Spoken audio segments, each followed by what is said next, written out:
Hello friends, this is Nirmal here for Technique, and in this video we're going to review the Lenovo Vibe K5 Plus.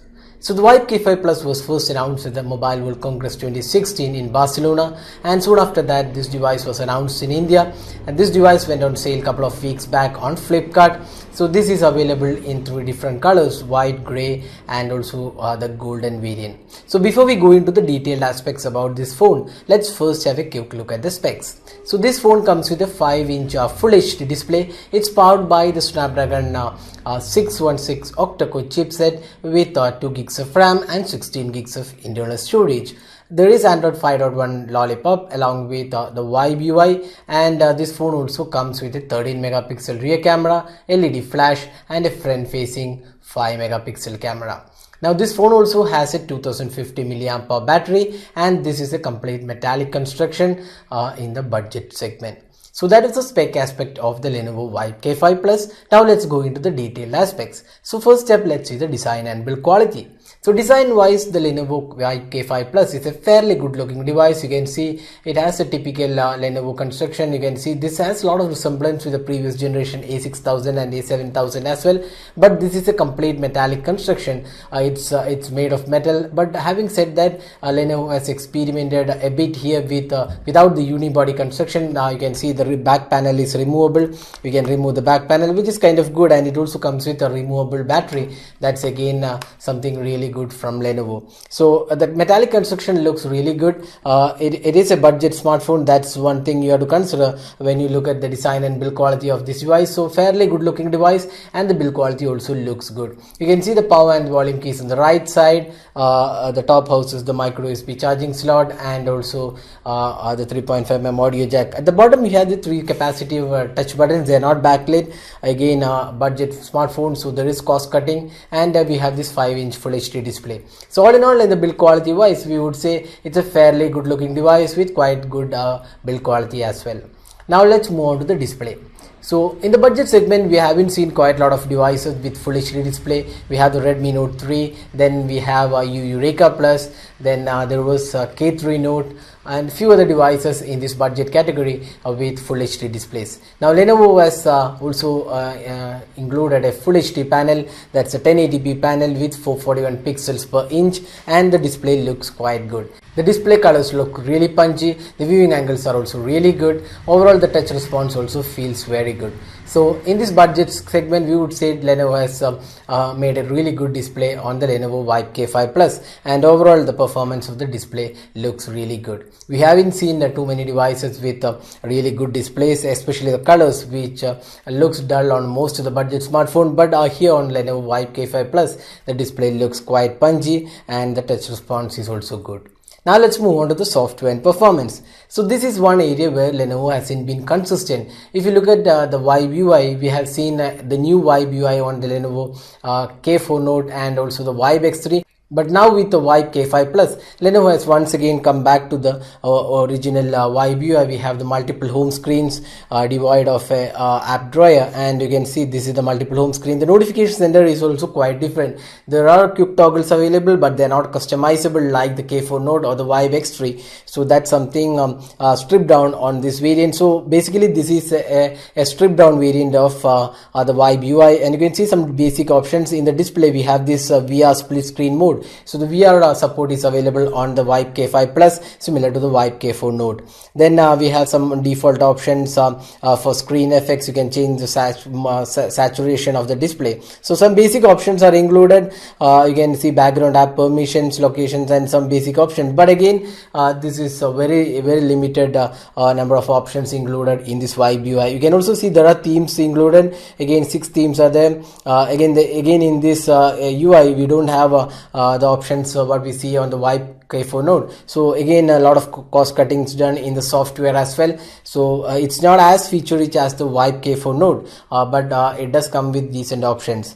Now talking about the performance, so this runs Snapdragon 616 Octa Core chipset, and Lenovo has come back to Snapdragon processor after using the MediaTek chipset for the Vibe, I mean the K3 Note and K4 Note, even the A6000, I mean the A7000 also had MediaTek chipsets. The last used was on the A6000, which was the Snapdragon 410. Now we have the Snapdragon 616 octa-core chipset coupled with 2GB RAM and 16GB internal storage. So overall the performance on this device looks quite decent. We didn't encounter any major lags or issues. Even the gaming experience was really good. If you compare the gaming experience of the Vibe K5 Plus with the K4 Note, which is priced higher than this device, we would say that the Vibe K5 Plus with Snapdragon 616 chipset performed much better than the octa-core chipset with 3GB RAM on the Vibe K4 Note. So gaming performance was quite good for this device, especially considering the budget. This is just priced 8500, which is a really good pricing for this device, and for that pricing this device looks quite good for gaming. And overall we would say the performance was not bad. It was responsive.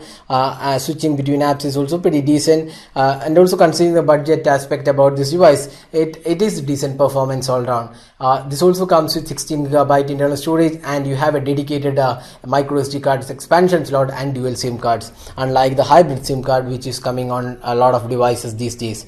So that's the software and performance. So we are disappointed with the software aspect. There are lots of options missing in the Vibe UI, but the performance looks quite good overall, especially the gaming in this budget category. This is decent performance all round. Now let's move on to the camera. So this phone comes with a 13 megapixel rear camera and a 5 megapixel front facing camera. So we have already done the detailed camera review. There are some decent modes available, and settings you can see it also can record videos in full HD mode. So when we reviewed the camera, we said the quality of photos looks quite good for a budget offering. Lenovo hasn't been really good with budget smartphone in the camera department.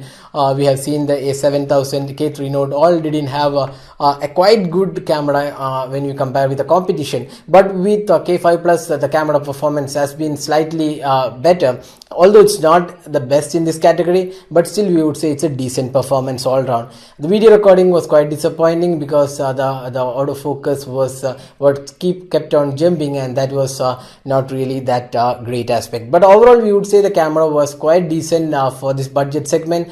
And if you compare with the CoolPad Note 3 and also other devices in this price point, we would say this is a decent offering. But if you compare with the Redmi Note 3 price slightly higher than this, then we would say the Redmi Note 3 was better in terms of the camera performance.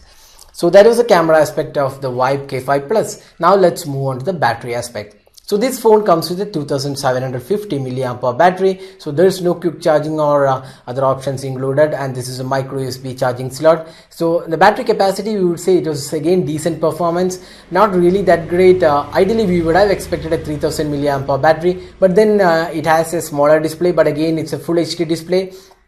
So looking into all aspects, we would say with average or moderate usage you can definitely get 1 day of usage. Getting more is difficult, and if you're looking and if you're into gaming, then battery performance might not be that great, especially it might not be lasting a day. But with moderate usage you can definitely get 1 day of usage. Now comparing this with the CoolPad Note 3, which has a 3000 mAh capacity, we would say the battery performance was not that great on the Vibe K5 Plus. So we have now talked about a lot of aspects including the design, build, software, performance, camera and battery life. So priced at 8499, is this device a worthy buy? So that's it's a tough question to answer because there are lots of devices in this price point. The Redmi Note 3, the CoolPad Note 3, then we have the Eureka Plus and a lot of other devices like from Asus as well, Asus Zenfone Max, Asus Zenfone 2 Laser. So the sub 10k price point is flooded with a lot of devices, and a few aspects about the Vibe K5 Plus are impressive. One is the metallic construction. You seldom see metallic construction in the sub 10k price point, so that's one good thing. Then it has removable battery. It has a full HD display which is impressive, and the camera performance is quite decent for this segment, and overall we would say this performance is also quite good. So if you're looking for a budget smartphone which has a lot of things like the metallic construction, full HD display, so in that if you're considering that aspects, then the Vibe K5 Plus is definitely a good buy. If you have slightly better budget, we would say you should be choosing the Snapdragon 650 powered Xiaomi Redmi Note 3.